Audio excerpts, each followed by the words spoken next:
All right. What is good, folks? My name is Kenny T, and I'm coming to you live from NYC.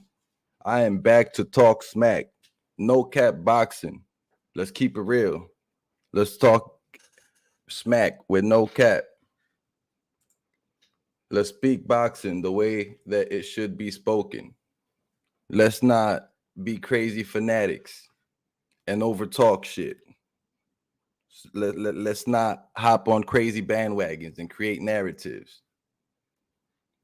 You know? Let's do this the way it should be done. Let's do this properly. Today I'm gonna start with last weekend's events, the fights that happened last week, or the fight that happened last week, because there wasn't too much going on last week. Let's start off with Daniel Jacobs and John Ryder. And I'm gonna call him your boy right now. I'm gonna have to call him your boy. Yo, what's good, Uncle Phil? From the UK, Uncle Phil from the UK. How's it going, brother? You trying to join? Is that what you asking for? You asking me to send the link? But yeah, Daniel Jacobs and John Ryder. Man, Daniel Jacobs did another one of the things that he's used to doing. Another one of the things that we're used to seeing him do, man. He went out there. He was elusive for a couple of rounds. He was winning by fighting the more defensive fight and landing punches here and there. And then he tried, I don't know what made him think that this was a wise decision, but he tried to stand there and trade with John Ryder. That he got buzzed, and after he got buzzed, he couldn't recover. He tried to stand there and trade for the remainder of the fight. He fought the wrong fight, and because of that, he lost. Yes, I do think that Daniel Jacobs won the fight. But at the end of the day, the judges gave it to John Ryder, and I am okay with that. I am okay with that simply because I don't think that Daniel Jacobs did enough to convincingly win the fight. You know what I'm saying? We all view fights in different ways. The judges could have seen the fight outcome be differently. You know what I'm saying? My eyes, I think Daniel Jacobs won, but the fight was close enough where another person could have seen the fight outcome differently. As I very frequently say, beauty is in the eye of the beholder. You know what I'm saying? So what you're appreciating in boxing, what you're counting points for, what you're judging rounds on may not exactly be what the judges are judging rounds on. So it is what it is for Daniel Jacobs. Good victory, John Ryder. He went in there, he edged it out. He was tough. Although, like I said, I don't think he won the fight. Where does John Ryder go from here? I mean, that was, I think, eliminator for the mandatory. So if that's an eliminator for the mandatory, then he's just become the mandatory, if I'm correct. So I guess that leads him to a title shot. But honestly, I think the more important part of this story is Daniel Jacobs and his loss, not necessarily John Ryder. Daniel Jacobs' manager it says that he's hoping that people don't glorify this win for John Ryder and that Daniel Jacobs can possibly still get a big fight. To me, that just sounds like, he's hoping that he could get one more big paycheck from his fighter, because look, man, Daniel Jacobs is most certainly on the way out. He's not, I don't think he has all the time and years remaining or many fights remaining. He looks to be more tired now, not as consistent in the fight. His game plan is not the same. He doesn't look as good as he did when he was younger, and the power definitely does not seem to be there. He didn't seem to affect John Ryder too much with the punches that he threw, even the ones that were with power, but John Ryder definitely affected him and buzzed him. So, yeah, man, look, I'm going to say that, in my opinion, I think Daniel Jacobs should either be looking to retire or looking for an immediate rematch. Because you did take that loss on your record, and if you do take that immediate rematch, you better look amazing in that rematch, because that's what you need if you want to get another big fight, or you want to still continue getting big money and continue fighting, stay active. Otherwise, people don't want to see what happened last weekend. That was kind of boring. I didn't even see the fight live, to be honest. I caught a replay of the fight. Speaks volumes. It was a fight for an eliminator, but that doesn't necessarily. That fight didn't necessarily entertain me. It is what it is. He's moved to a new weight class, and in the new weight class, he got his ass handed to him. But yeah, he needs to go for an immediate rematch. Immediate rematch if he wants to be taken seriously. He better look good in that immediate rematch. Better put in work. Better look much better with the defense. Yo, was good. Salute Team Batman Boxing. But yeah, he better look much better with the defense. He better land a lot more punches. He better look much more accurate with his jab and with his power punches. And he better try to buzz him and get him out of there. Because that fight was not good this past weekend. It was lackluster. It was semi-boring. If anything, all the action came from John Ryder, not from Jacobs. And if Jacobs, like I said, he either needs to retire or get that rematch with John Ryder and make John Ryder look silly. But we don't know if he has that in his tank anymore. He's back with his trainer. We'll see what happens. I can't call it for him. I just hope that, a lot of people at this point don't start calling out Daniel Jacobs because he still has a name in the sport of boxing, start calling him out on some clout chasing shit, trying to, oh, I beat him badly, I'm gonna take his fans type of situation, if you understand what I'm saying. So yeah, Daniel Jacobs, it is what it is. I feel bad for the guy. He's definitely a strong dude though. Cancer survivor, beat cancer. But boxing is not cancer. There's a lot of different styles of boxing. There's a lot of different styles of cancer. He beat one type of cancer. He's not beating all these different styles of boxers. It's difficult. It is what it is. I think I touched up enough on Daniel Jacobs and John Ryder. I wasn't too interested in that fight to begin with. And by the way, before I do move on, originally I had Daniel Jacobs winning by split decision. I even said for people to bet that before the fight, Daniel Jacobs by split decision. It is insane. It's crazy that John Ryder won by split decision, but the truth is that the I should have won that bet. If the judges would have scored that properly, in my eyes, what I think would have been proper, Daniel Jacobs would have won that by split decision.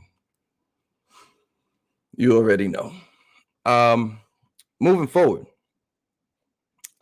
Shit. Sorry for us boxing fans. We're gonna have to wait a little longer, just a tad bit longer, for Brian Castaño and Jermell Charlo. The unification fight for undisputed at 154 pounds has been postponed. Yo, what's good, Nancy? Boxing Republic, salute. How you doing? Thank you for tuning in. But yeah, so Brian Castano and Jermell Charlo has been postponed at least 4 weeks. This is the second time it's been postponed. And Jermell Charlo is not having it. He's upset. He's mad. Hopefully he puts that into his training camp. Hopefully this fight is that much better than it was going to be originally, because if they're taking the time off from boxing, then from training because of an injury, then hopefully they train at other parts of their body or defense or something else, and they come to the fight that much more ready, and they give us much more of an action-packed fight. I don't know if this is one of those situations like, oh, another postponement, it's going to build anticipation. At this point, I think that boxing fans are all starting to feel like Jermell Charlo, where it's like, bro, the second postponement, come on now. We just want to see this fight happen already. Please just let this fight happen for us. Team Batman Boxing says, that's sad. Fight got pushed back. That's a great fight. Yeah, man, that's sad. What's good, Osborne? How's it going? How we living, bro? It's unbelievable. Yeah, man. I agree, Nancy. It is unbelievable. It sucks, but it is what it is. And although Jermell Charlo says he doesn't believe Brian Castaño's camp, you have to respect it, right? You have to give credibility, that the guy actually really got injured. If why would the guy postpone the fight multiple times and say that he got injured both times, bicep injury, if it's not real? The guy fought you the first time. Obviously, he's not scared to fight you. Yo, Uncle Phil, You asking me if I ever fought before, ever been clipped? Many times, bro. I'm from the hood. Yeah, man. Many times. I'm from the hood, bro. But this is not about me. This is about boxing. Back to boxing. I do hope that they give us a much more sought after, like a very sought after fight. I do hope that it makes it much more exciting. I do hope that they come out with fireworks. And I do think that Jermell Charlo is gonna come out fireworks in the second fight. You know, he learned from his fight versus Harrison. He learned it versus in Harrison 1, where he took his first loss. He learned and he took advantage of Harrison and Charlo Harrison too. I think that he's going to learn from his non-activity in his first fight versus Castaño. Like, he did just enough to get a draw or just enough to lose, because, you know, it's arguable what that the decision on that fight was. But nah, man, shit's crazy. It's funny. Nah, Uncle Phil, you good, bro. You can stay in the chat talking crap. This is about boxing. This is not about me. Take care, bro. As I was saying, yeah, man, Jermell Charlo and Brian Castaño, bro. It's gonna be amazing. And yo, Castaño's gonna come back with the same heat. He's gonna come back with the same style, throwing punches and bunches, trying to confuse, hurt, and come from all angles at Jermell Charlo, excuse me. Jermell Charlo is going to hopefully, like I said, learn from his mistakes the first time around, and Jermell Charlo is going to do his thing and do the things that he did good in the first fight, do those things better. Come forward with the jab and straight, come forward aggressive when he does have Castaño hurt, because he did hurt him in the first match, actually take advantage of that and put him down. It seemed like once he got Castaño hurt in the first fight, like he got a little tired and he started taking breathers, a little bit of breather. He fell back a little bit, and then Castaño came right back on, throwing punches. Yo, what is good? Slide tendencies. What's good, brother? How you doing? I'm coolin', man. Always good. Can't complain, you know. Living a good life, feeling good, feeling great.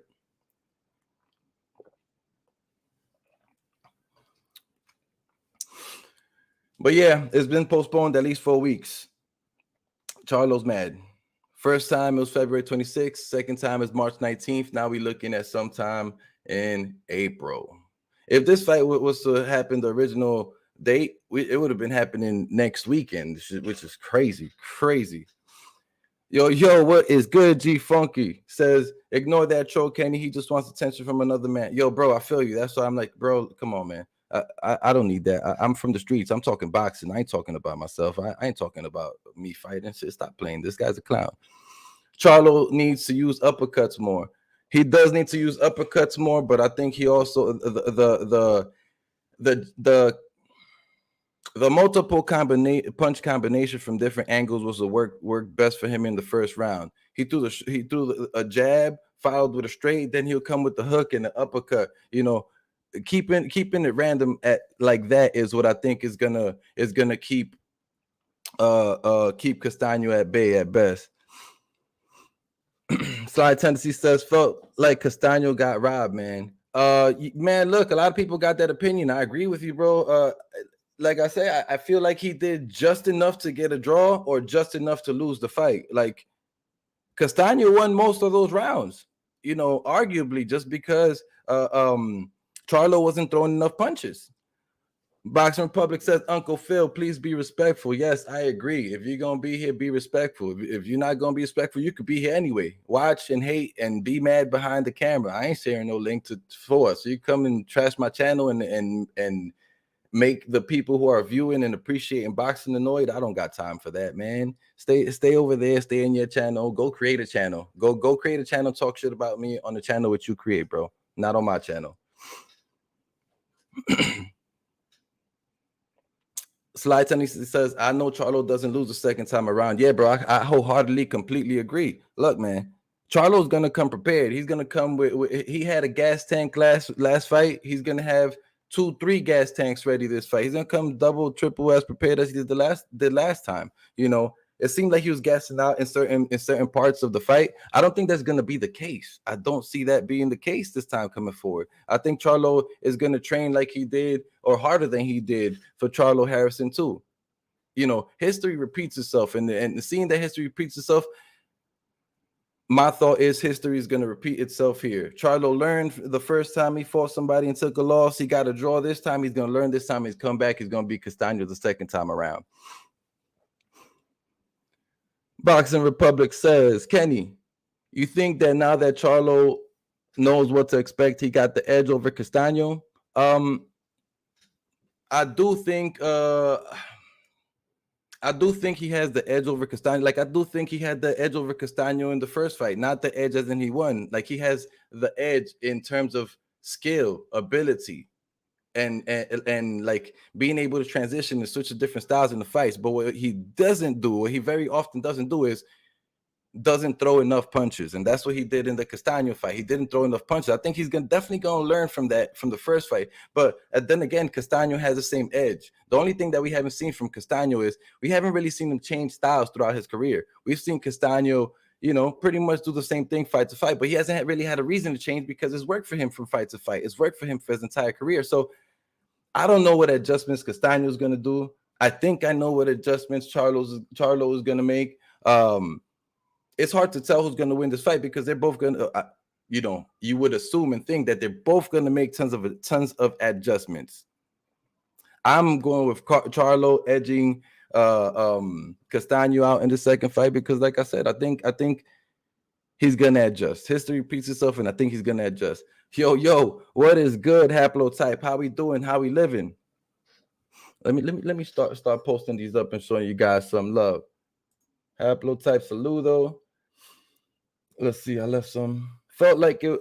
Osborne says felt like it was complacency from Charlo wholeheartedly, bro. He felt like he felt like he buzzed them and like he looked pretty buzzing them and he was landing accurate shots and then he felt that was enough to win rounds or win the fight, but it wasn't. He definitely got complacent. 100% got complacent. It is what it is, bro. I hope he doesn't do it the second time around. He is the lion out of the Charlo family. Jermell hasn't showed us anything. Charlo has to make adjustments for the rematch. Castaño fought his fight in the first fight and won in eyes of most people. Yo, G Funky, that's facts, bro. That's 100% facts. That's exactly what happened. Castaño doesn't necessarily have to adjust because what he did in the first fight won most rounds. And if anything, be slightly more aggressive. Because look, you're going to have the home, or not exactly the hometown cooking. I think they changed the stadium, but you're going to have that Charlo's going to have the fan advantage, the popularity advantage. So, if anything, for Castaño, he should go out there and convincingly put the beats on Charlo. You know what I'm saying? Convincingly beat Charlo so that the judges can't be like, oh, this is a draw. Majority draw, if anything, beat him convincingly, and even if it goes to the judges' scorecards, you get that win or try to knock him out. If anything, those are adjustments that Castaño should make because, like you said, he won most of the first fight, so it is what it is. Team Batman Boxing. I lost money on the first fight, betting Charlo by stoppage. He was close at points, and I think he gets it done without a doubt. Yeah, look, man, I didn't bet on the first fight. If what I would have bet, I probably would have bet Charlo by stoppage as well. He has a good history of stopping people and knowing when to put the gas on to stop people. But in this Castaño fight, he did a little different. You know what I'm saying? Once he had Castaño buzz, he didn't hit the accelerator. You know what I'm saying? He didn't start coming forward with aggression. He actually fell back when he hurt Castaño. And then Castaño came forward and started throwing punches because, look, Castaño knows the deal. The guy is rough and tough. He's buzzed or not. He's going to be throwing punches coming forward. It is what it is. He's not one of those guys that gets buzzed and is going to put the earmuffs on and just be trying to duck punches. He's not one of those guys. He's going to be throwing punches even if he's hurt. And that's a fact. Haplotype. Now the fight isn't off. The fight has been postponed sometime in April. They said postponed at least a month. I don't think they have an exact date yet. It's just been postponed for the moment. Slide Tendency says, get a life, troll, get a job. Isn't 7-Eleven open? Yeah, I agree, man. Get away from my channel. I ain't even gonna give this guy that dude no more attention. Whatever, it is what it is. Didn't Castaño get injured, or am I confirmed? He got injured. Yeah, the announcement came today. The fight is being postponed. I do hope it's at most a month away, no more than a month away. Because I'm looking forward to this fight. Boxing has to jumpstart this year. It's been okay. It's been okay so far. When I have to put a show together and look for topics to put a show together with, boxing isn't as amazing as when I just come on the screen and talk shit, because boxing has so much going on that I just come on screen. My mind is exploding with so much content. But no, it hasn't been like that lately. It is what it is. It's pushed back. It says it will happen there. It's in a month. Yeah. That's a great point. I've never seen Castaño make adjustments. Nah, man. But then again, to that point, he hasn't had to make adjustments. If you're watching the channel, please hit the like button. If you like the content, subscribe, hit the bell icon. When I go live. Let's help me grow. Let's support the channel. Appreciate everybody here. Do you feel like Charlo has to be tested to really give it all? Oh, that's a really good question, man. Slide tendencies. That's a great question. I don't know. I don't know, man. It seems like when he's in fights, he doesn't exactly listen to coaching, because his coaching does tell him like, yo, you're losing. You need to do more. You need to put more effort, whatever. But he doesn't exactly do it during the fight. It's hard to say whether he needs to be tested or hit in order for him to do more, because look, last fight, Castaño tested him. Castaño hit him. Castaño was putting the beats on him at certain points. And it looked like but at one point, it looked like his knees buckled, Charlo will say that didn't buzz him or didn't hurt, but technically, if you ask me, that looked like it buzzed him and hurt him. And he was tested, and he didn't necessarily come back with too much aggression and too much greatness after he was tested. He kind of was trying to play the more defensive game, the more pop shot in, the more looking for the right shot, as opposed to letting them hands go. You're gonna get hit, bro. You're fighting Castaño. You're gonna get hit. Go in there knowing you're gonna get hit, but go in there ready to hit too. God damn it. Yeah, use some defense and get out of some punches. But look, sometimes the best defense against a come forward aggressive fighter is offense. Castaño needs to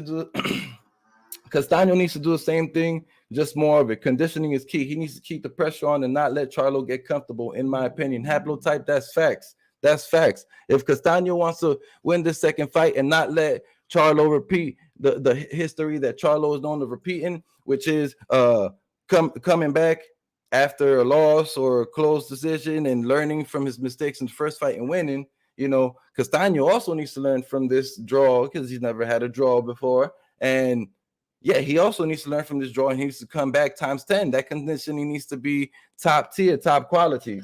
He needs to put some pain to the body and to the head of Charlo. He needs to come forward like a steam truck. Yo, what's good? HCP Network, what's good, bro? How's it going? Combs and G Funky Boxing says Coach James was giving Charlo great instructions in the corner. Charlo didn't execute. I wholeheartedly agree. He just wasn't listening. The coach was telling him exactly, like, you're losing the fight.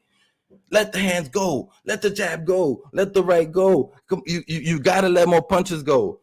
Every time you let punches go, he looks like he's hurting. He's not throwing as much, and he just wasn't listening. The guy just was not listening. It is what it is, man.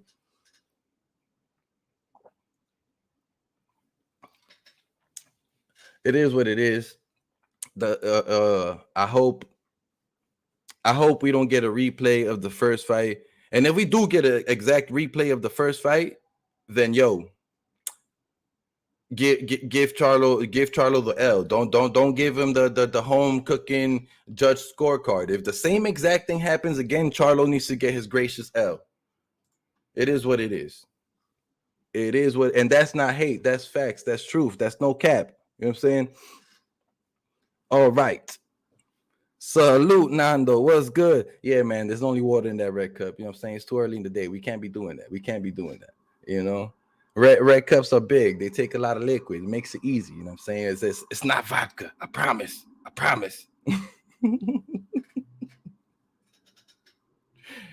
All right. In some more of today's news, Isaac Cruz,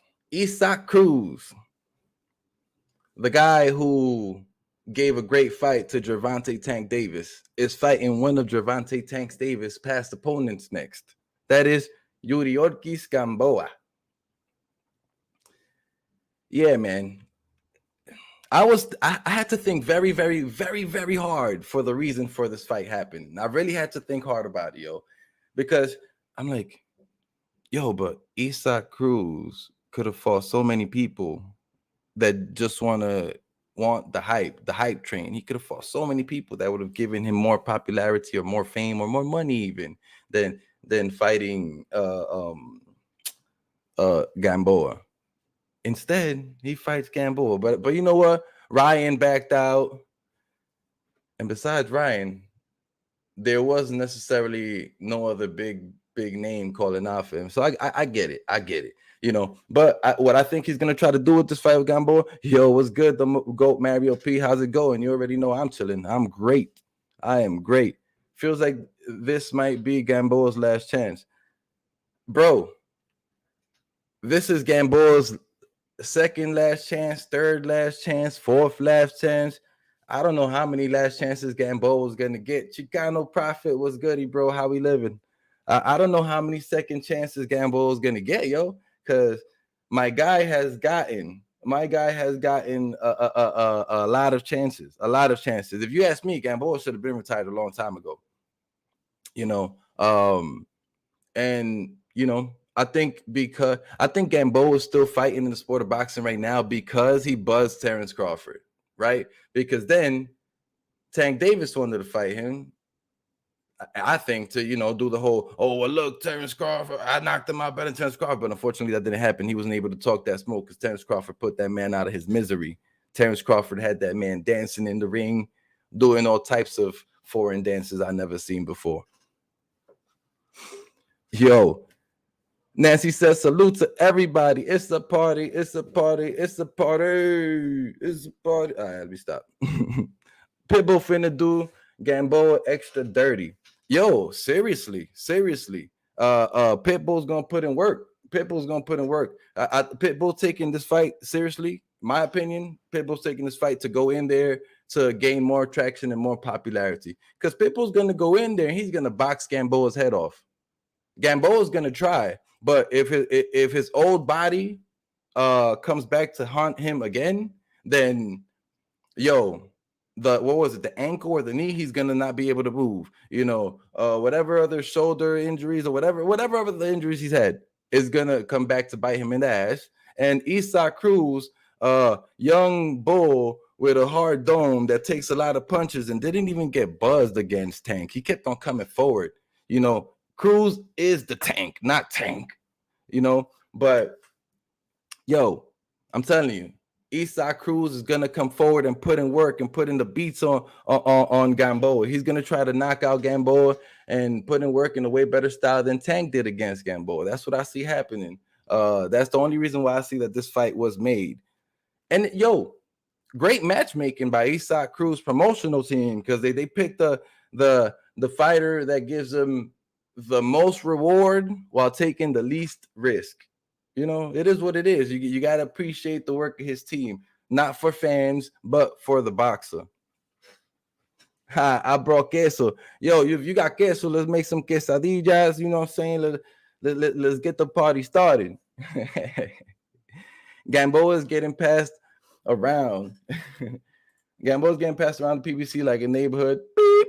Yo, I agree, man. It is what it is. And you know what?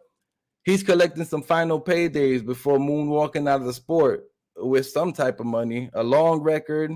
You know, I think he's tarnishing his name though at this point, right? Because it's not like he's gonna get wins in these fights. I think he's just tarnishing his name, unless he comes out and surprises the shit out of all of us and puts in the work on Cruz and then demands a rematch against Tank or something.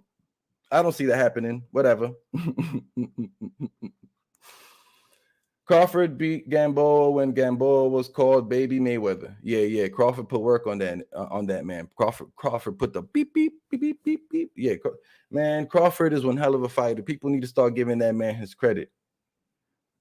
Shout out Boxing Republic. Love your show. Word. Shout out to HCP Boxing Republic, D-Style Boxing, Maestro, IG, Funky Boxing, Chicano Prophet, Nando, Llamas. We got We got my man. I forgot his name right now. Why am I lacking? We got the better Beeb. We got my man, the better Beeb, aka Joe Habib, and Calix Boxing 2.0. All right. Right back to it. Right back to it. We in it. Show the love real quick. You already know. Nando Yama says Cruz and JoJo, a couple of undersized spoilers at lightweight. Both should consider 130 eventually. I don't see JoJo going back to 130. I thought because wasn't he having trouble getting fights at 130 or something like that? But why not? Why not? I think he'd be a hell of a fighter at 130, and that'd be where his size most makes sense at 130. Cruz as well, but I don't see him going back down. These guys are looking for big fights and big money, and knocking the bigger guy out makes more money and more sense. Osborne Crawford in the UK right now. He's showing him love 100%. He doesn't deserve respect. Nah, stop it. Osborne, don't do that. Stop it. He deserves all the respect, all the love. He's done it. He has put the beats and put the whooping on so many. He has done it. Stop it. He deserves all the love. But let's move forward from that. Oh, you know what? I got one question. One question I didn't answer with that, and it's who wins? Who do I think wins? I think Issac Cruz wins that fight. I think that Gamboa's age is gonna show, and I think Gamboa doesn't have anything to stop Cruz in his motion and to push him back. And Cruz is just gonna be coming forward like a bull, landing punches. If Tank couldn't land some punches on Cruz to push him back and stop him, then Cruz is definitely gonna put the work on Yuriorkis Gamboa. Uncle Phil, I got nothing but kisses for you, baby. Mwah. You know what I'm saying? You out here loving me right now. Smooches, baby. The Emperor, my next topic of conversation, the Emperor versus Uncle Phil. Subscribe to the channel, you know what I'm saying? Like the video, share it to your friends and your family and shit. I appreciate you, baby. You know what I'm saying? All right, so my next topic of conversation is the Emperor versus who? The Emperor versus who? And by the Emperor, you know who I speak of. The Emperor, the one and only George Ferocious Cambosis. So, we've seen a whole lot of Twitter talk, a whole lot of conversations happening on social media regarding Devin Haney and George Cambosis. I'm gonna review a couple of them, then we can get into conversation.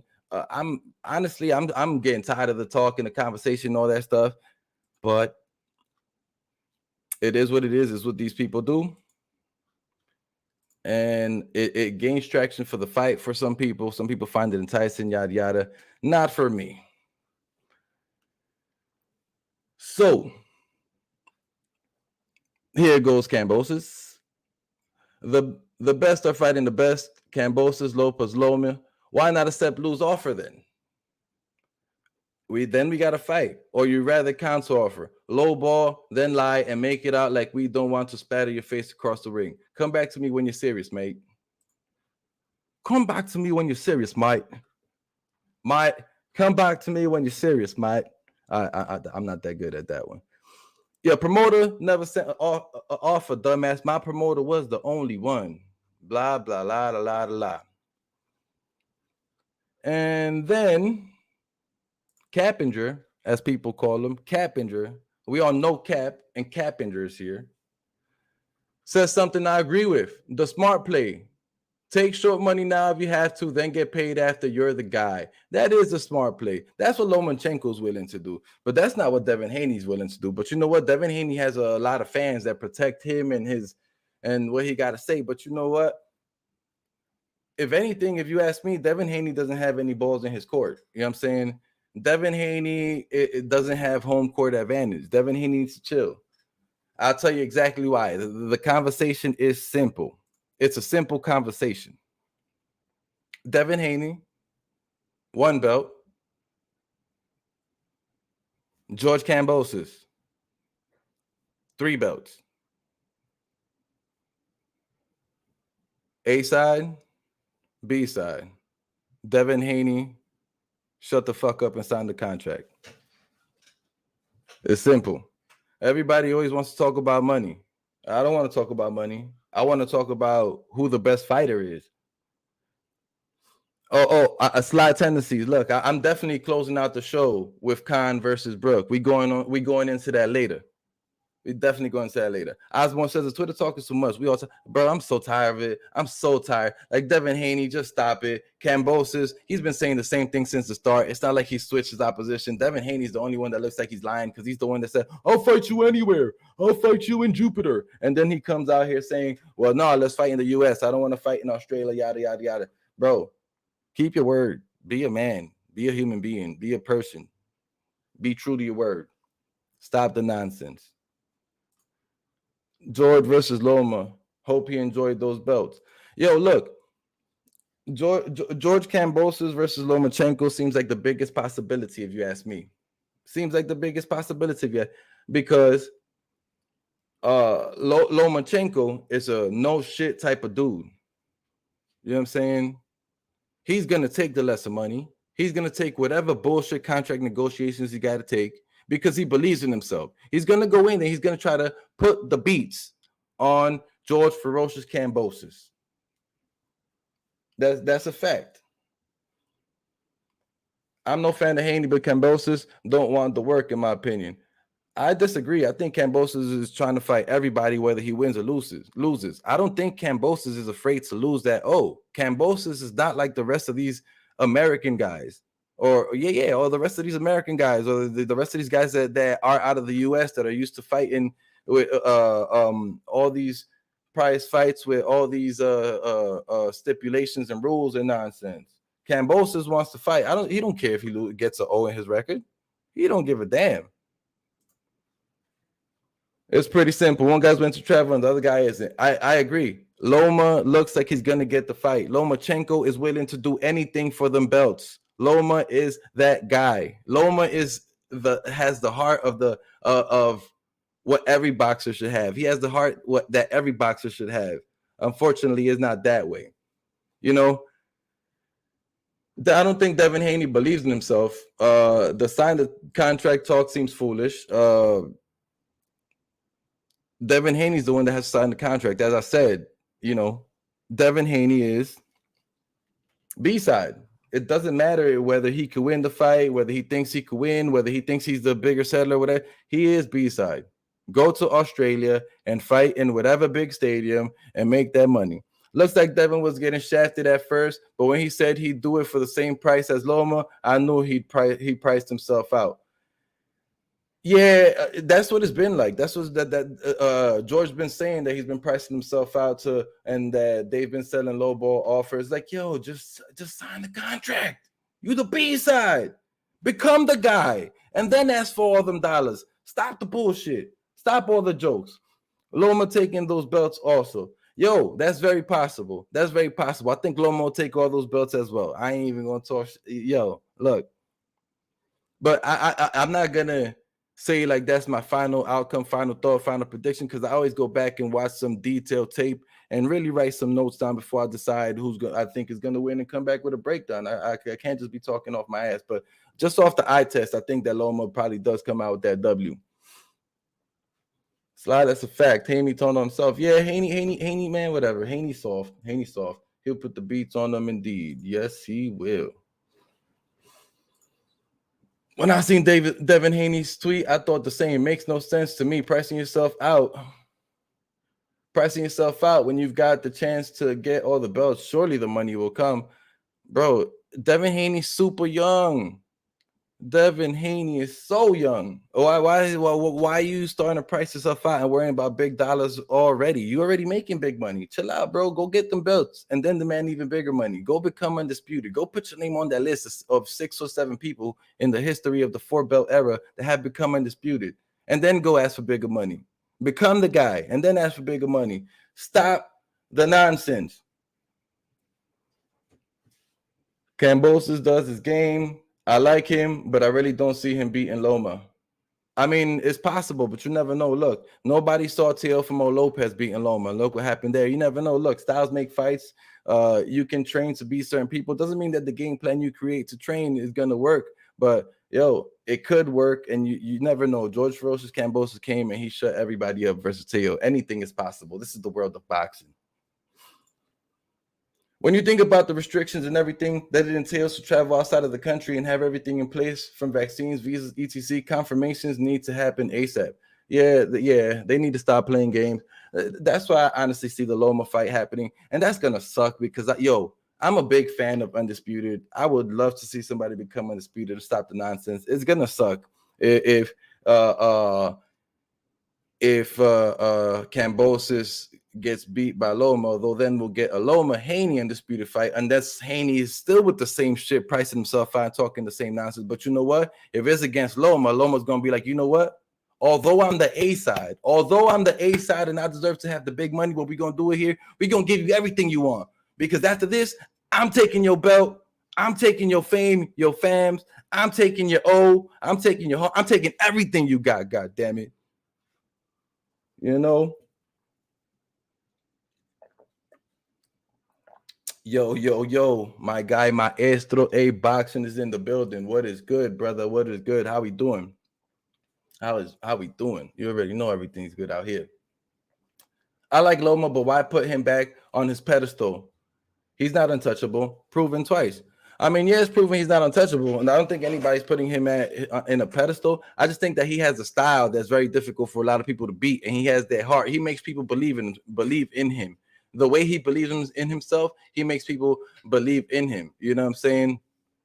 And he has a skill that most people have a hard time. He gives people angles that they're not used to seeing, unconventional shit that they're not used to. I don't think is that people think, oh, he's untouchable, he's a god. People just see like, yo, the guy is skilled, he is great, he has greatness in him. You know what I'm saying? Haney probably did fuck up the negotiations, but he needs to stop being so worried about his public perception, trying to convince his fans he's being ducked. Just get the fights done. That's it. That's facts. That's facts. 100%. 100% facts. They need to stop the talk, stop the nonsense, and just take the contract. You don't need to talk to your fans to make them believe. You're a boxer. Fight. They'll believe by watching. They'll believe by looking at you. That's all you need. Show them. Show them. Now they let the WHO mandate the Loma fight. I'm not sure what you're saying, but it's definitely a flop from Devin Haney talking about I fight him anywhere. I fight him in Jupiter. Blah de la de la de la. This shit is nonsense. Do you need a vaccine to enter states? A lot of places changing now. I don't know. That things are definitely changing. The rules of traveling are changing by the day. I don't think you need a vaccine, but it was shut down for some time. I think it's opened up since then, but I'm not 100% sure. Can't answer that question. I feel bad for Haney. Eddie Hearn dropping the ball like crazy around here. Nah, stop it. Stop it.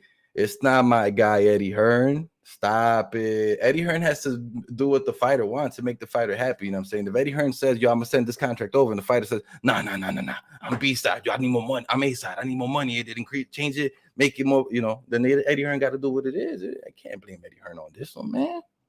If it was up to Eddie Hearn, this fight would be signed and happening already. You know? How many belts does it take for Undisputed? 5, 6, or 7. Teo and now Camboa Undisputed, in my honest opinion. Now, I disagree, bro. There's a 4-belt era. You need the 4 belts to become Undisputed. That just is what it is. No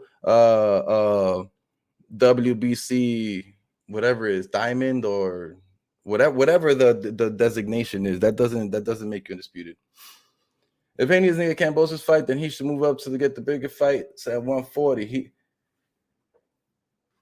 Nah, I mean he could. I just think it's a little early for him to be moving up to 140. But it's a move that could be made. Maybe it makes him more powerful, whatever. Haney thinks he's on Canelo's level of star power. He doesn't have options like that. Facts. That's facts. That's fact spoken right there. He doesn't have that star power like that. He's young. He ain't really fought nobody like that. He's got a couple good wins under his belt, and he's got tested. If anything, Devin Haney and Ryan Garcia are on the same exact level of popularity, and just that Haney has a belt and Garcia doesn't, and Garcia fell back because it's mental thing, so people don't believe in Garcia no more. But that's a fact. Haney and Garcia are one and the same, not skill wise, but where they're at in level of accomplishments and popularity. I mean, they let WO mandate over fight. Mm-hmm. A lot of those fighters, they're on mad love star power nowadays, Twitter and Instagram. Okay. I don't want to sound like I'm hating, but Eddie looking soft out here. Nah, stop it. Yo, stop it, Sly. Yo, what's good? If you're watching the channel, hit the like button, subscribe. You know what I'm saying? Maestro, Sly, if you guys want to join. Chauncey Pearl says, if Haney don't get the Cambosis fight, he should move. Yeah, I read that already. Now, I don't know, man. Salute and shout out to everybody who's here. I don't know if he should move to 140 already. It's going to be a little earlier. But to continue forward with this conversation, Lomachenko right now is a man amongst opportunistic boys. You know, the rest of these guys are looking for opportunities for money, opportunities for fame, and aren't really fighting each other. They aren't really searching legendary greatness. And it's like, yo, look, if you just put yourself in there, you will become that guy. You will be selling out pay-per-views, crazy numbers. You won't be a fake pay-per-view star like Tank. You'll be a real one like Canelo. Come on. Yeah, so the three people that were potentially going to fight Cambosis, Devin Haney, Ryan Garcia, and Lomachenko. So right now, Ryan Garcia is signed to fight to go. Devin Haney is pricing him out as a contract, as Cambosis is saying. The only one who looks like is left in this opportunity is Lomachenko, who is, like I said, a man amongst opportunistic boys. So that's looking like the most possible fight for Lomachenko. And I think that is for Cambosis. And I think that is the most dangerous fight for Cambosis. I think Loma is definitely more dangerous than Devin Haney. Think he has more power, more angles, more surprise shots, better footwork, probably just as quick speed, but knows how to finish people. Definitely knows how to finish people, something Haney does not know how to do. And the last thing, Tank has been quiet. Tank don't want to fight nobody. He's going to fight Riley Romero, and I hope Riley Romero catches him with a punch that feels like a brick. You know how Debo got bricked? Pow! Debo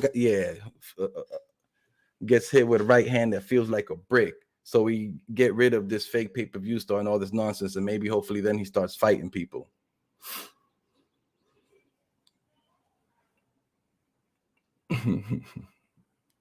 Word. You know what? Here we go. I got you. You're telling me, I should have done this earlier. We do need some more wrenches, and I'm learning how to do this right now. I just gave one out right now. The funny troll guys. It's like you want to talk over the internet. You want to come talk on the panel and interfere and interrupt my show. Why? If you saw me in the street, bro, you ain't saying shit to me. It's like, stop it. Back to boxing. The next topic at hand that I have is Shakur Stevenson and Oscar Valdez. It has been scheduled for April 30th, which in my opinion,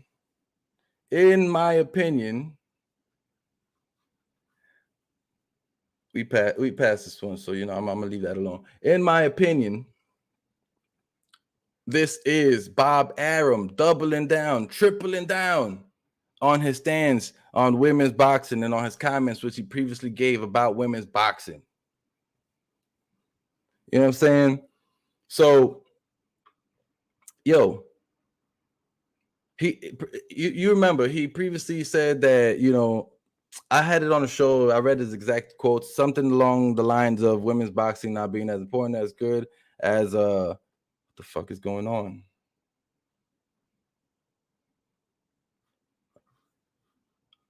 All right, bet. Sounds good. Yeah. Thank you, Nancy. A lot of nonsense going on. I appreciate that for sure. But yeah, man. Bob Arum, bro, you could have just done better, man. You could have just had the fight the following week. They already, Amanda Serrano and Katie Taylor already had that date scheduled. And you came and you still set the fight up. You still set the contracts up for those days. And then you talk bad about the females fight. And then you double down by still having the fight signed for that date when you had the options to change the date. That for me is Bob Arum doubling down. I hope that they at least overlap the fights because, I want to see both fights. And it's going to suck if I get the opportunity to see both fights taken away from them because they both get put at the same time. That's good. I think that's trash. That shit crazy. Oh, yeah, for sure. For sure. Bob Arum doubles down on everything he says. Bob Arum has never gotten checked by anybody. People still do business with him. He's still making tons and tons of money.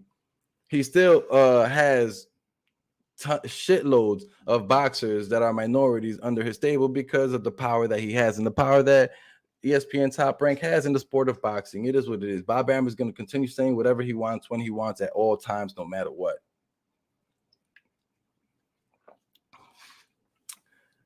Triple G seems to still be a big name in boxing. I don't know if he's still such a big puncher or still such a dude for people to be looking after to fight. We saw the conversation what was said about Canelo signing some multiple fight deal and then Triple G being in there for Triple G Canelo 3, which I'd watch it, but whatever, right? But if that fight happens, I'm telling you, if that fight happens, if Canelo actually does sign for that fight to happen, Triple G better end up on the floor, KO. That's the only reason why I want to see this fight. That's the only reason. Because, we've seen it twice. Canelo won twice, in my opinion, convincingly both times. And if it happened the third time, I think Canelo wins again. I think Canelo has only gotten better, more powerful, has gotten used to the bigger punches from the bigger guys. And at this point, I think Triple G has gotten a lot older and he's been inactive. I don't want to see that. I think that's a bad situation. But Triple G is definitely still a big name in boxing, has a shitload of people calling him out. And I call these people who are calling him out clout chasers. I call them clout chasers specifically because, it's Jaime Mungia says, the Triple G fight will be grand. It'll be amazing for my career. It'll be so big for my career. You got Chris Eubank calling out Triple G. Chris Eubank been out of boxing for how many years? Or not really boxing well for how many years? He's got a new trainer. He didn't look too good in his last fight. Wants to talk about fighting Triple G. What does Triple G get from that? And I actually see that actually seemed like a potential fight because Triple G likes to cherry pick when he's not trying to fight Canelo. There was also Andre calling out Triple G, Charlo calling out Triple G, but it is what it is. People want the big money fight against Triple G, and people also want the clout. Because look, if Triple G loses to one of these guys and loses worse than they did to Canelo, then they could be calling out for Canelo's name. You know how it goes, man. You know the way it should be done. Beat the guy that got beat by the guy even better than the guy beat him. You know exactly how it should be. Lennox was best. What is good, bro? He says, no way I think Triple G won the first fight for sure. I mean, it's an opinion. It was a close one. I'm not going to knock you for that opinion. It was a close one. But in my opinion, Canelo won. And the judges thought it was a draw, whatever, For example, Josh Taylor fighting next weekend. Hardly any buzz for it. And he is undisputed and also one of the best around. That's exactly what I'm saying. Josh Taylor, that's the true G right there. And he's fighting Catterall. That's a great fight. We'll definitely be doing a breakdown and hyping that fight up next week. But, this week we got to focus on the news for this week and what's happening with Kahn, Brook at the end of the show and all the rest of the news that just popped up for us today.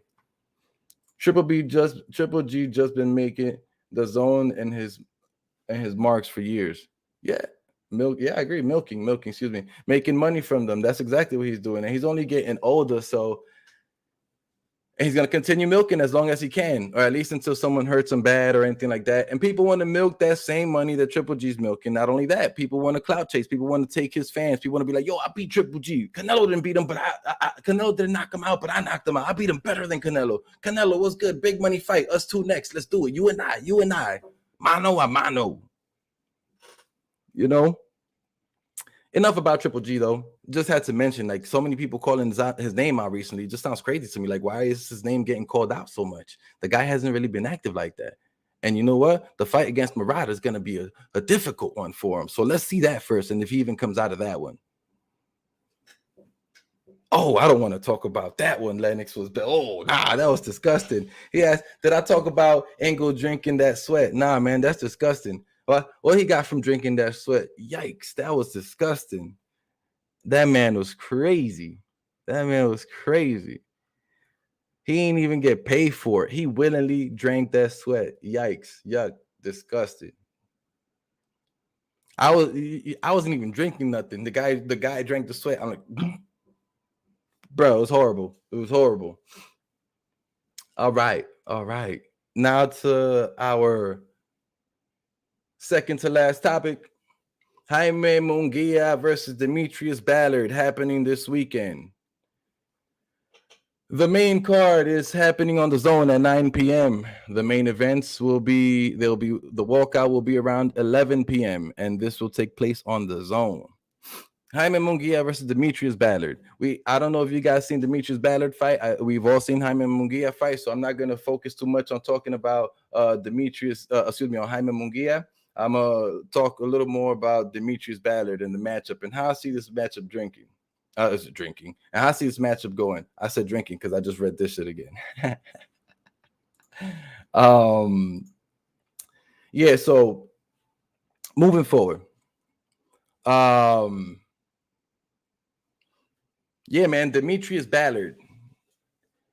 He's a guy who's fairly tall. Let me pull up the screen. Let me share this with y'all real quick. Demetrius Ballard. Here we go.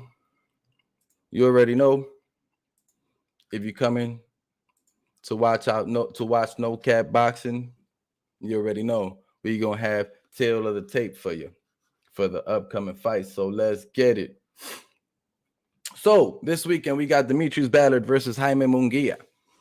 If you look at the tail of the tape, Jaime Mungia has a total of 38 wins, Ballard a total of 21 wins. That means that Jaime Mungia is the much more experienced fighter.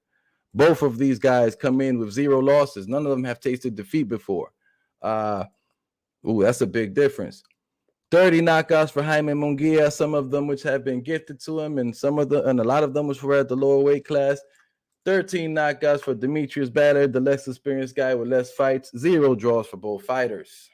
Total bouts, 38 Mungia, 21 Ballard. As we previously stated, both of these guys are undefeated.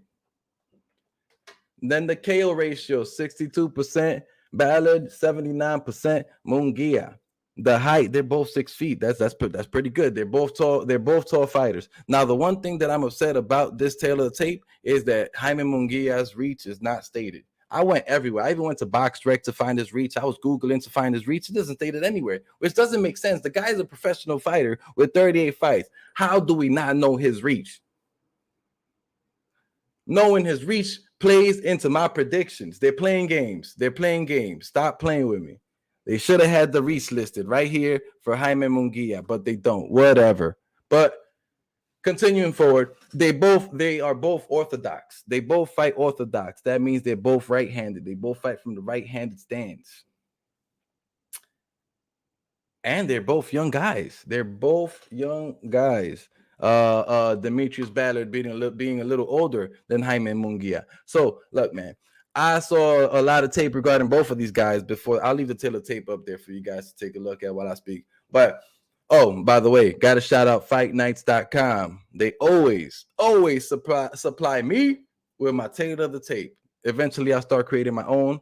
But until I come up with a little more time, salute to Fight Nights. They be hooking it up and looking out for dude. Engel probably thinks it was electrolytes or something. I don't know. That guy is crazy, bro. Engel is... He's like, oh, I'm gonna get strong like Kell Park. Yeah. No, I don't know. I don't know what the hell he was thinking. But back to Ballard and Mungia. Look, so I saw a lot of tape on these two guys. And I'm gonna say that this fight looks like an easy fight for Jaime Mungia. Not because Ballard is a bad fighter or anything like that. Ballard is a tall guy with a lot of reach. The thing is that Ballard likes to go in on the inside and he likes to fight on the inside, and that's when he lets his punches go. He doesn't really let his punches go from far. He likes to come in on the inside first and then let his punches go. If we've seen a lot of Jaime Mungia lately, Jaime Mungia likes to fight more on the outside, using the jab and the right to stay away. At least that's what he showed us a lot of with Gabe Rosado. And he was a much more cautious with Gabe Rosado than I think he'll be with this guy, Demetrius Ballard. I think when Ballard tries to come in, Mungia is just going to let lots of punches go, as we've seen him do before. Mungia does throw a lot of punches. Doesn't seem to have the power that we thought he had in the higher weight classes. Ballard seems to have some type of power, so we'll see how that plays up against Mungia's body and Mungia's head. But at the end of this fight, I do think that I got Mungia winning. It does not seem like Ballard has a weak jaw, so I don't think that it's going to be by KO. I don't think Jaime Mungia is going to win this fight by KO. But Demetrius Ballard seems to have some power, and we don't know what Mungia's chin is like. So, look, we could all be shocked, but I'm going to tell you, I got Jaime Mungia winning this fight by a 12-round decision. That's what I got. This is not one of those where I'm gonna be like, yo, go bet on it. But I really think that Jaime Mungia is gonna win by split decision. I think he's gonna have an easier time keeping Demetrius Ballard at bay, using his jab and his straight, and also that long, wide hook he throws that he likes to throw very often. I think that that's gonna play very well for him to be able to keep Demetrius Ballard at bay. And when Demetrius Ballard does break in and get on the inside, I think he's gonna try to let a lot of punches go, and Mungia is also gonna let a lot of punches go. And it's going to be tough for Demetrius Ballard to win on the scorecards with that defense. And then when he does come in to let his offense go, the other guy's just going to throw just as much punches as he does. I think this is a 12-round win from Mungia, like I said. Yo, what's good, Tony Boxwell, Puro Sur Central? What's up, everybody? What is good? Hope everybody's doing well, having a great Thursday evening. So hold on. Okay. Got my topic list back. You already know. Gotta keep going. Gotta keep going. If I remember correctly, there is. Hold on. There actually is. There is a females title fight on the undercard of this this fight. Let me just check that out. I didn't get to do research on that one. Apologies. I am definitely growing into ladies boxing. It is a new venture for myself. Yeah, so the title fight is between Natasha Jonas. No, that is not it. Oh, they took it off. What a bunch of... No, they didn't. Still there.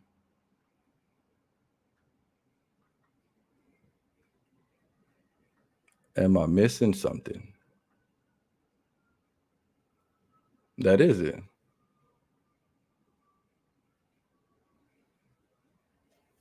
Yes, Natasha Jonas versus Chris Namoos. 10 round for the vacant WBO junior middleweight title. Maestro says, I think Mungia will get the easy win. Most likely, this is a cherry pick. Yeah, it does seem like a cherry pick.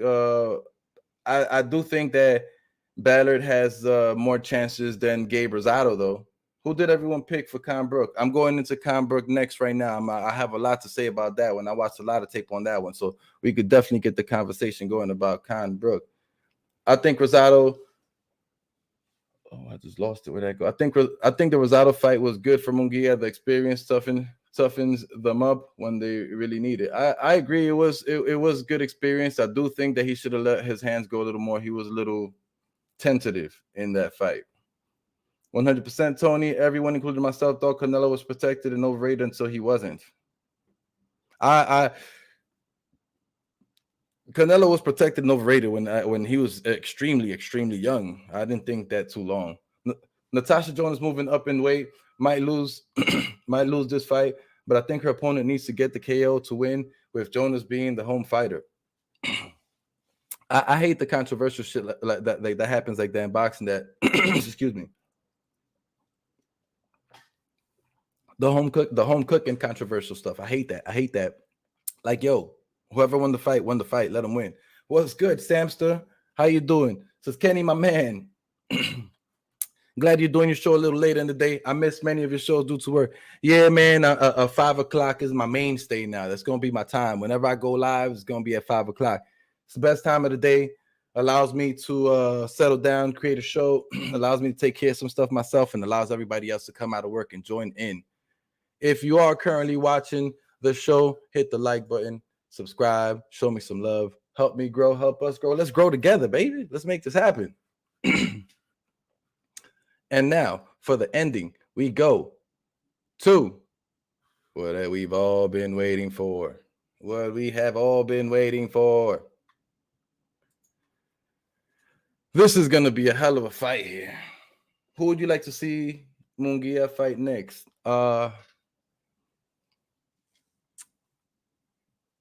I'd like to see Mungia fight anybody who would be a challenge at 160.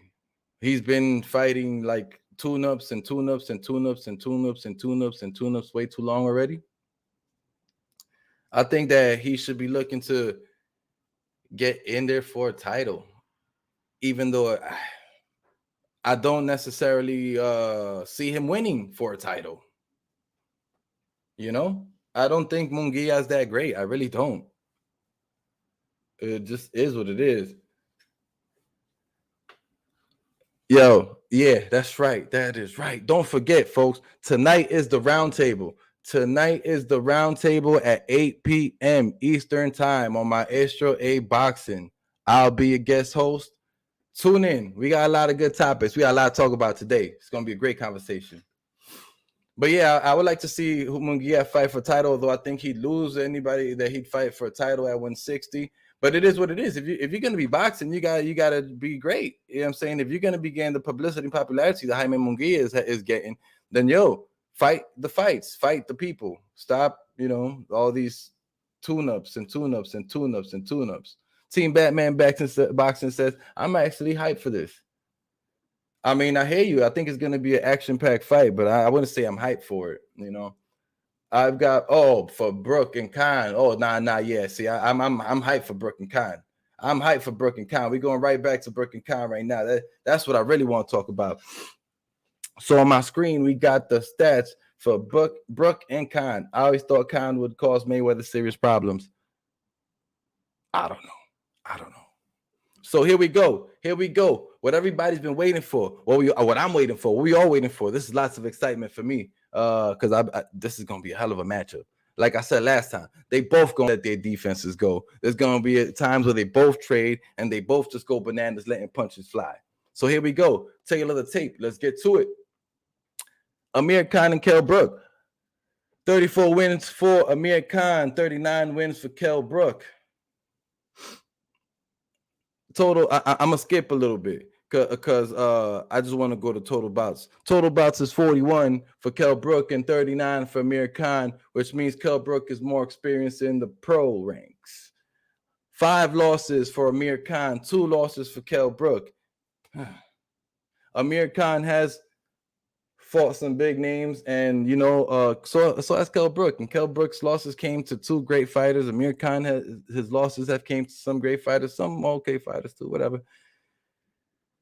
We have 21 KOs for Amir Khan, 26 KOs for Brook, which tells me that Kell Brook, 1, either has more power, or 2, which we all know he is a great counter puncher and knows how to catch people by shock and put them down because they're not expecting the punch to hit them. It is what it is. Lennox was best says, I pick Brook. I've seen some improvements from Guillermo Morales. What about Janya Beck? I can't spell that correctly, but he's Andreas Mando. He could fight Janya Beck. I don't know how to say the guy's name. He could fight him. That'd be a great fight for him. This tune-up from the tune-up that he's having now. It's a serious fight. That Andre ducked. I'd like that.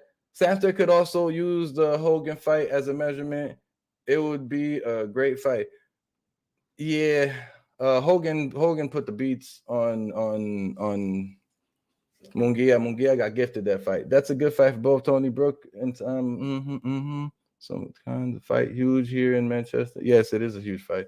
Yeah, I think the same Batman. Salute. But yeah, so back to the tail of the tape. Both fighters with 0 draws. KO percentage 54% for Kahn, 63% for Brook. Amir Khan is 1 inch taller at 5'10". Kell Brook is 5'9". Amir Khan has a slight advantage in reach, 71-inch reach. And Kell Brook has a 69-inch reach. This does make a difference in the fight, but not so much. And let me tell you why. Let me explain why. So, and they're both born in 1986, by the way. That means that they're both very relative in age. They're only a couple of months apart. So age does not play a different, it's not a difference maker in this fight. So here we go. My thoughts. Yo, I see this as a fight where Amir Khan is. It's a tough one, right? Because I do not know what Bomac and Terrence Crawford have done for Amir Khan.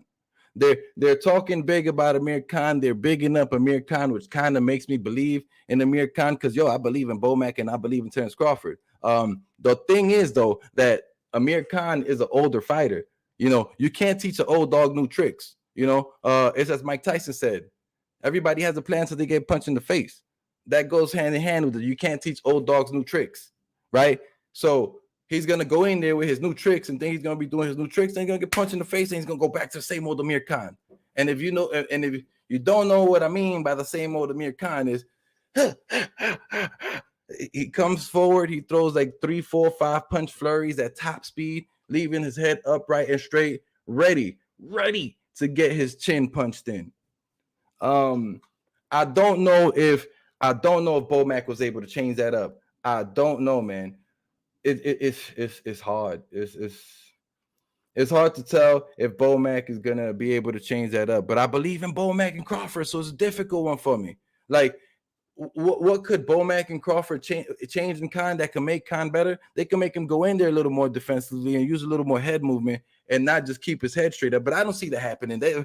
Amir Khan has been fighting his entire career with his head straight up, and when he throws punches, he more moves his body out the way.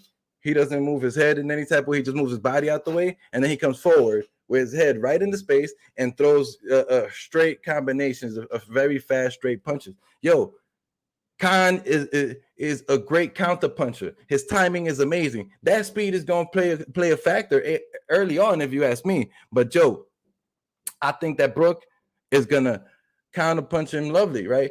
There's one thing that Kahn has that you can never change, that we all know that's factual.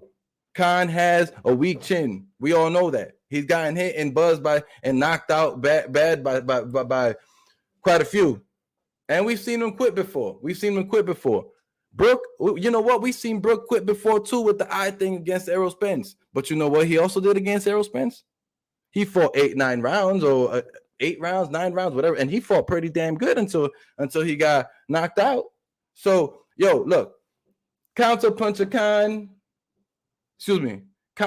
Brook with the timing and power, ferocious speed, not a counter puncher, Amir Khan, with power too, right? We got to say Khan got some power too. He's knocked some people out. He's not a feather puncher. But, yo, what do I think is going to win? Speed or timing? What seems to be more calm knowledge in the ring from Kell Brook to just kind of aggressive defensiveness, kind of anxiety filled boxing from Kahn. It's a tough decision, but I do have my decision made because, like I said, I watched quite a little bit of tape, and although Kahn has the height, the reach, and the speed, Kahn does not have the chin or the same boxing IQ as Kell Brook, or the footwork, or the defense. Like I said, I think Kahn's speed is going to work early on. It's going to be a competitive match. But I think Brook is going to edge this one out. If this is a 12-round fight, if this fight goes to decision, I got Brook winning by decision. For real. I think Amir Khan's fighting style is not sustainable for 12 rounds at a high rate. If it goes 12 rounds, I got Kell Brook winning by decision, because guess what? Kell Brook's rate is sustainable. And we've seen Kell Brook get knocked out and beat up by Terrence Crawford and by Triple G in the higher weight class. Who says Amir Khan has that power? Who says Amir Khan has that power? He got the speed. The speed that's going to be there, very active in punches and bunches in the early rounds. You know, Amir Khan is likely to get counterpunched by Kell Brook. And I definitely think that Kell Brook is going to knock Amir Khan down at least once, a couple times in this fight. And that's if he doesn't win by knockout. Because, it's very susceptible for this fight to end by knockout for either side. Either side. We don't know if Brook's eye is going to act up, the orbital bone either. I think he's broke both of them before. And we know that Kahn don't got a chin. There's going to be fireworks. It's going to be a fireworks show. Tony Boswell says, I like Kahn in this fight. Glass chin is better than not having good eyesight. I mean, this is true, but that's if Amir Khan could hurt those eyes, right? Do we know that Amir Khan has the power punch like Terrence Crawford, or the power punch like Triple G or Spence, to Spence and Triple G to damage that eye like that? Do we know that? We don't know that. We don't know what type of power Amir Khan has. He looks like a guy who has speed and moderate power, but he doesn't look like a killer like that. So if Amir had a good chin, he'd be one of the best of all time. If Amir had a good chin and slightly better defense, I agree, he could be super great, but he don't. The facts are the facts, and it is what it is. If you're currently watching, please hit the like button. Please subscribe. Help me grow. We grow together. Show me love. You know what I'm saying? Let's do this thing. We got no cap speaking facts. Bro, once Kahn, hold on, I gotta read them. Bro, once Kahn hits Kell with a combo and the crowd cheer, Brook will think, forget this, and walk through them punches and get the KO. It's very, very possible, yo. Look, but even if Kell Brook will be stupid to mount an early attack in the early rounds, I don't think that's a bad strategy. Kell Brook needs to let Amir Khan exert some energy. Let some of that energy go. Get yourself a little tired, bro. Throw a lot of punches while I defend, move back, use my head movement, get out the way. Do what you do. You're going to land some cool. Win the first 2-3 rounds. After round 4, start countering him a little bit, get it going. And I think after that, he'll be ready to go. He'll be ready to go by KO round 7, 8, maybe 9. That'll be the smart, safe fight plan. Or to fight the full 12 and keep it safe and keep the eye safe and play the defensive fight. Fight the defensive fight. There's many strategies, but I do think that Kell Brook is going to come out getting the W in this one. He hurt Spence too. Only time I've seen EJ wobble. That's what I'm saying. Kell Brook has respectable power. He definitely hurt Errol Spence too, and he was landing a hell of a lot of punches, counter punches and everything. Spence had no answer up until Brook's eye got washed up. Bro, it's just bad. It was bad. So look, man. I got Kell Brook in this one over Amir Khan. It is what it is. Both these guys fragile. Ref or doctor could stop this fight at any moment. Yeah, that's true. Although I haven't seen the ref or doc stop the fight in a while. You know what I mean? If you remember last time the Brooks fight was stopped or with the eye, Brook stopped himself. Brook took a knee. If you remember Kahn when he got punched in the wiener, he went and he took a knee, or he stopped the fight. I haven't seen much referees or doctors stop the fight for these guys, so I don't really see that being a possibility. They're definitely going to be in there trading. To me, Brook walks into what Crawford was throwing at him. He couldn't get out of the way. Just my opinion. I agree with that for the early rounds. Amir Khan is going to land a hell of a lot of punches in the early rounds. He's going to be coming with the speed, punches and bunches. He's going to be landing a whole lot of jabs and straights and some uppercuts. But that's only in the early rounds.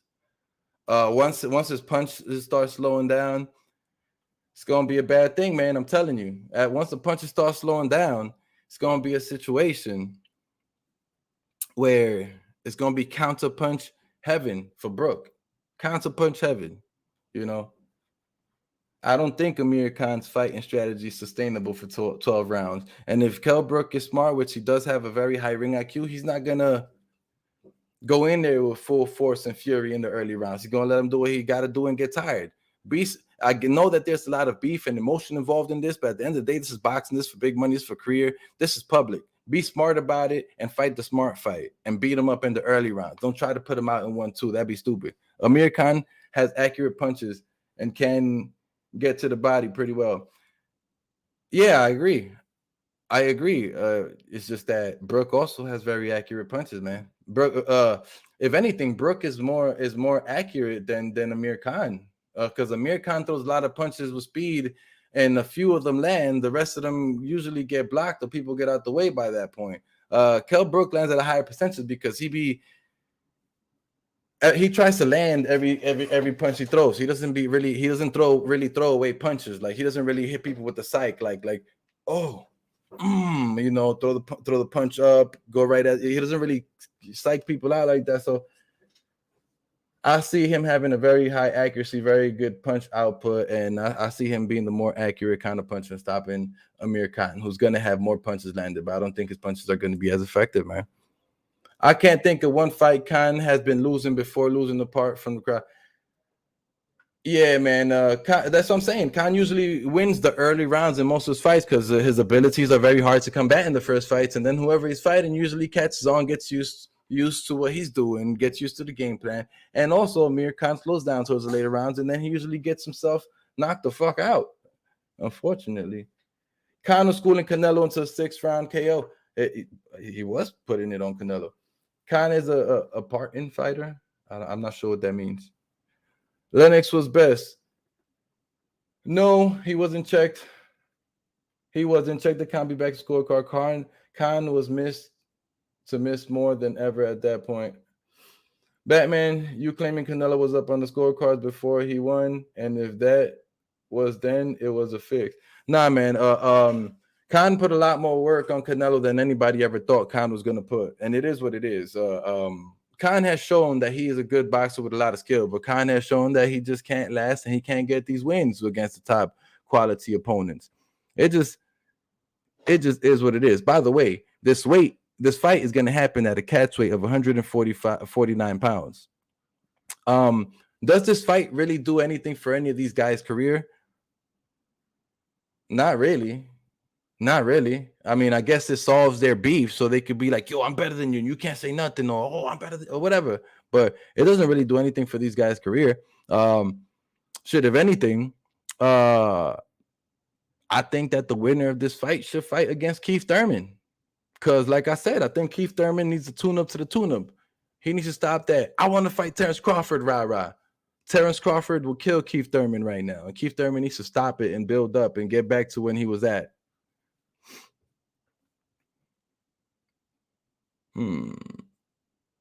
But yeah, it does make sense for either fighter, whoever wins this fight, to fight Keith Thurman. It does make this fight doesn't really make too much sense, but whatever. It keeps both fighters active. They get to settle their beef. I am definitely excited for this beef, for this fight and this beef. I know there's going to be a lot of punches being thrown. It's going to be the fight of the weekend. The Jaime Mungia fight is not going to be it. I'll tell you that. This is going to be the fight of the weekend. It's going to be great. It's going to be great. All right.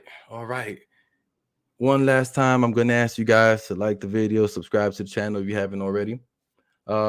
It's time for me to go out here, Been out here for an hour and 30 minutes. I'm all talked out. I got to go get me some food. I'm doing another live stream later on Maestro A Boxing. Maestro A Boxeo. We're going to be on there for the round table. He's hosting it on his channel tonight. Got a good panel. Joe Habib, myself, D-Style, and Base the Kid over there from London, and Maestro. Should be a great show. Tune in, watch us, show us love, and show me love, man. Appreciate everybody who tuned in. You guys all take care. Be good. Have a great day. Be safe out there. And thank you all for tuning in. See y'all soon. Boxing Historian, thank you for tuning in. Thank you all for tuning in. I'll see you on your channel soon, too. I'll join the stream, too, Boxing Historian. Y'all take care, yo. Peace. Have a good day. Take care. Mad love, y'all. One love.